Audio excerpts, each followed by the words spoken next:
अस्सलाम वालेकुम and hi to everyone. आज हम सीसी 3.1 चैप्टर 12 के पेज 2 में सीसी में मिग मैग वेल्डिंग प्रोसेस की इंट्रोडक्शन करेंगे।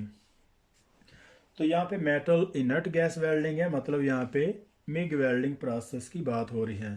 तो इसको जो मेटल इनर्ट गैस इसका फुल फॉर्म है। तो यहाँ पे इन डायग्राम में उन्होंने फुली ऑटोमेटेड और रोबोटिक यहाँ पे इसका बेसिक जो इक्विपमेंट है तो यहाँ पे वो दिखा रहा है। तो इसी तरीके से नंबर 3 में यहाँ पे एक जो है सिंपली मैकेनिज्म सिस्टम है और उसमें एक वेल्डर जो है वो ओवरहेड में पोजीशन में वेल्डिंग कर रहा है। तो अभी हम इसको देखते हैं इसके यहाँ से। MIG welding was initially developed in the USA in the late 40th century for the welding of the aluminum alloy structures using argon or helium gas shielding.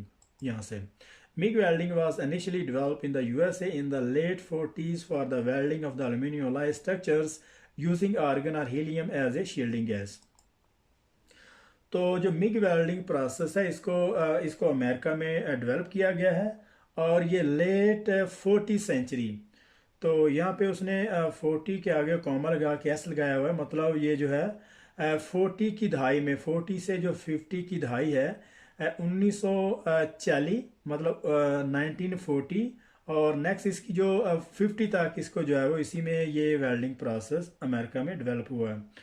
तो 1918 में तो वेल्डिंग प्रोसेस इस तरह की कोई इन्वेंशन नहीं हुई थी, लेकिन 1940 में यहाँ पे जो है वो मिग वेल्डिंग प्रोसेस को उन्होंने डेवलप किया है और ये अल्मुनियम अलाय स्ट्रक्चर को वेल्डिंग करने के लिए इसको ईजाद किया गया था और वहाँ पे आर्गन और helium as a shielding gas को इस्तेमाल किया गया था। तो यहाँ पे चंद क्वेश्चन बनते हैं कि MiG welding process when develop. तो यहाँ पे आप कह सकते हैं कि लेट 40 टू 50 सेंचुरी के दरमियान। और कहाँ पे डेवलप हुआ था? अमेरिका में। इस तरह के आमतौर पर क्वेश्चन नहीं आते ये, लेकिन ये सिर्फ एक जानकारी के लिए है कि मिग वेल्डिंग प्रोसेस 1940 की दहाई में जो है वो डेवलप हुआ है। ये अमेरिका में इसको अल्मुनियम की वेल्डिंग को करने के लिए और इसको जो डेवलप किया गया था वहाँ पे आर्गन और हीलियम की शील्डिंग गैस इसे इस्तेमाल करते थे। तो यहाँ पे अभी हम इसकी जो डेफिनेशन है उसमें देखते हैं। MIG MIG metal inert gas using an inert shielding gas argon और हीलियम 131। यहाँ पे इसमें तो मेटल इनर्ट गैस है, इसमें जो एज ए शील्डिंग है जो आर्गन और हीलियम इस्तेमाल की जाती है। और इसका जो कोड 131 है यहाँ पे एक क्वेश्चन भी बन सकता है कि मिग वेल्डिंग प्रोसेस का कोड बहुत सारे 131 हो सकते हैं, 114 है और इसी तरीके से 111।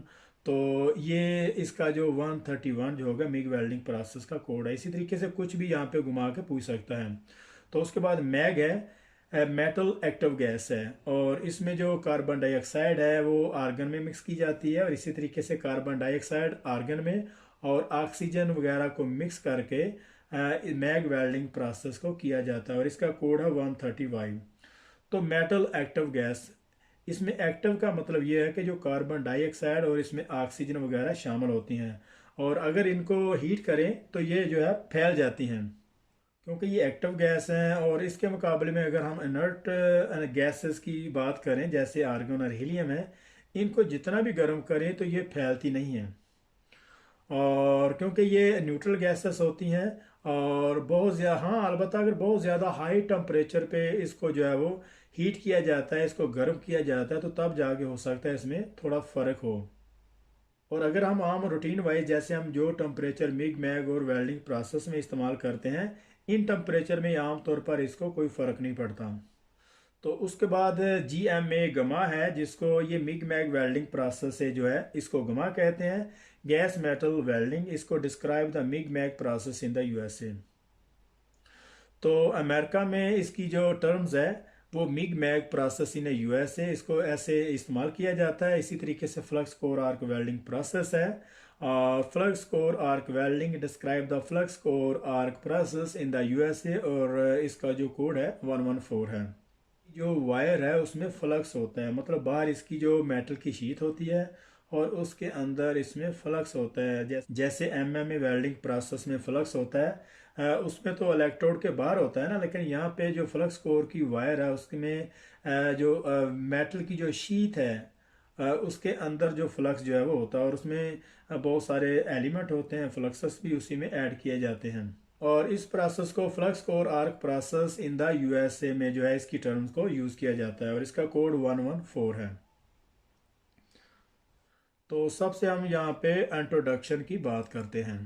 The basic equipment requirement of the MIG-MAG welding differ from MMA and TIG as a different type of the power source characteristic is required. The basic equipment requirement of the MIG-MAG welding differ from the MMA and TIG as a different type of the power source characteristic is required, and a continuous wire from a spool is supplied at the welding torch head automatically. तो MiG mag welding process में जो equipment जो requirement होते हैं वो, और MMA और TIG welding process के जो पावर सोर्स उसमें जो करेक्टरिस्टिक आर्क है वो डिफरेंट होती है, और उसमें जो पावर सोर्स टाइप है और उसमें जो करेक्टरिस्टिक है। तो मिग मैग वेल्डिंग प्रोसेस के जो बेसिक इक्विपमेंट और इसके अलावा जो एमएमए और टिग वेल्डिंग प्रोसेस के जो पावर सोर्स हैं और जो करेक्टरिस्टिक है वो डिफरेंट होती है। मतलब मिग मैग वेल्डिंग प्रोसेस में उसका जो पावर सोर्स है वो डिफर होता है, और एमएमए और टिग वेल्डिंग प्रोसेस में उसका जो पावर सोर्स है और जो कैरेक्टरिस्टिक है वो डिफरेंट होता है। मिग मैग वेल्डिंग प्रोसेस में इसका जो पावर सोर्स है वो टोटली डिफरेंट होते हैं, उसमें इक्विपमेंट और उसका जो इंस्ट्रूमेंट वो टोटली वो एमएमए और टिग से डिफरेंट होता है, और उसमें जो कैरेक्टरिस्टिक जो यूज़ की जाती है वो कांस्टेंट वोल्टेज एम्परेज कैरेक्टरिस्टिक उसमें यूज़ करते हैं। तो एमएमए और टिग वेल्डिंग प्रोसेस में जो है कांस्टेंट एम्परेज टाइप इस्तेमाल की जाती है, और इन दोनों का जो इक्विपमेंट है वो टोटल डिफरेंट है। और मिग मैग वेल्डिंग प्रोसेस में जो वायर है वो कंटिन्यू वो स्पूल से जो है वो वेल्डिंग टॉर्च के हेड ऑटोमेटिकली जो वेल्ड पोल में डिलीवर की जाती है। यहाँ से अभी हम इसको देखते हैं। The shielding gas is supplied externally from the separate cylinder and the separate wire feed unit or internal wire drive mechanism is also required to drive the wire electrodes। यहाँ तक इसको देखते हैं।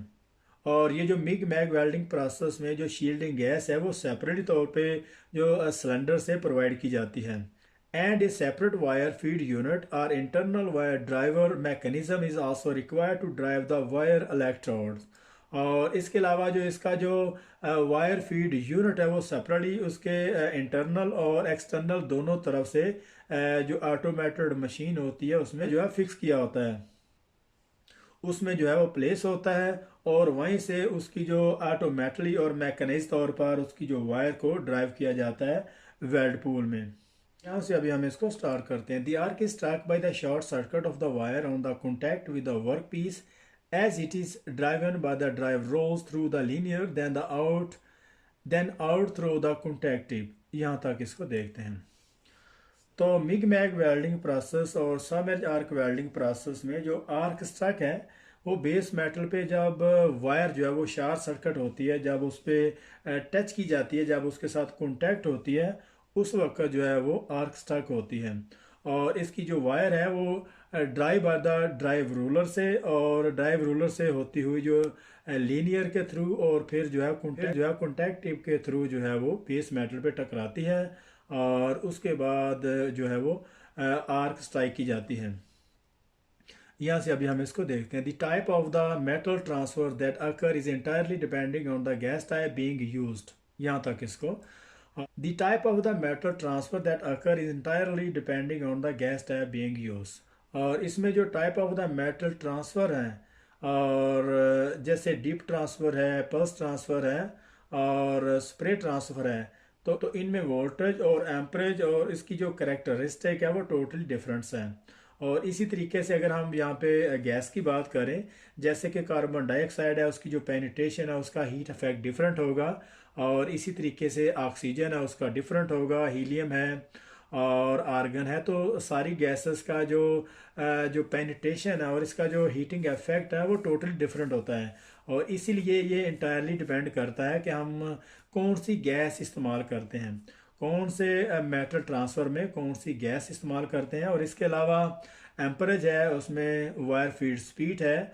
और अगर हम वायर फीड स्पीड को increase करते हैं तो ऑटोमेटिकली जो एम्परेज है, जो करंट है, वो इंक्रीज़ होता है।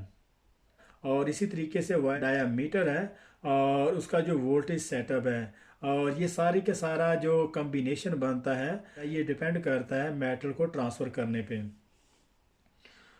यहाँ से अभी हम इसको देखते हैं।